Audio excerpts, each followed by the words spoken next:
Pero nang malawan ka mo ko pag kailangan ng pera, bawas nag-aaral yung Kung may nakakakilala sa babaeng to, nawawala daw. Pamili gamit. Bawa, pasok ka na. Sasanla ako yung isa. Salamat yung wala kong dalang cellphone. May alam. Nawawala daw po siya. Eh, baka po may makakilala. Uuwi ng probinsya. Kaso po wala po siyang pamasahe. Eh, nananawagan po siya sa mga kamag-anak niya. Kung pwede, sunduin na lang siya o padala ng pamasahe. Kung nakikilala niyo po yung mukha niya. Ayan po yung mga gamit niya. Inuupo. Wala po siyang ID. Matagay mo po siya. Wala po siyang ID, pero may dala po siya. Ewan ko anong inupuan Hindi kami niya. nakapunta ng Freedom Park. Kaya po sa lahat po na nanonood at nakakakilala sa babaeng ito, lalagay ko po yung pwede niyong tawagan para makontak at may uwi na po to sa kanila. Malungkot po ang Pasko. Trabaho, Jo. Binili ko pa siya ng damit eh. Gusto niya magpasko na kasama ang pamilya niya. Nasaan ba siya nagtatrabaho? Yan po siya nagsasalita. Meron pa siya Wala pong kausap yan, nagsasalita mag-isa.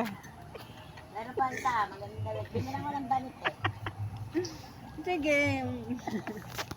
At Tapos na? nagbabanta pa sa akin, tutulungan na. Ay, lang. Ano yan? Hindi nga alisan yan. Hindi yan maglalakad hanggang ubos. Wala, Saan ba nagtatrabaho mama niya?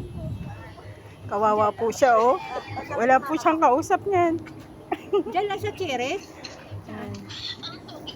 Ganyan. Bakit, pakitandaan na lang po.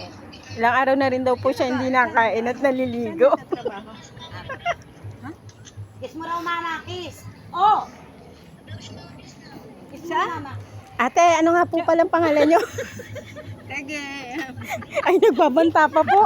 Tutulungan na, nagbabanta. Pasensyaan niyo na po ugali na sa sobrang gutom na wala na sa sariling pag-iisip.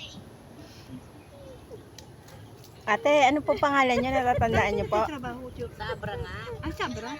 Saan na kumuha sa kanya? Dati niya nga. Naawa lang ako kaya nilapitan ko. Ayan na po, naiyak na po siya. Tapos ano? Umiiyak na po. Saan nagdala sa kanya dito, Jo? Wala naman po kausap, oh. Tingnan niyo po. Ako lang po dito. Tsaka ano, sandal na siya ng daldal, oh. Ayan pong paligid, wala pong tao. Ayan po. Oh, sige. Malamang po yung puno. Baka may nakikita siya doon na hindi ko nakikita. Vincent, look mama, oh. Mama, kausapin mo. Ate, manawagan po kayo. Te, kaya niyo po.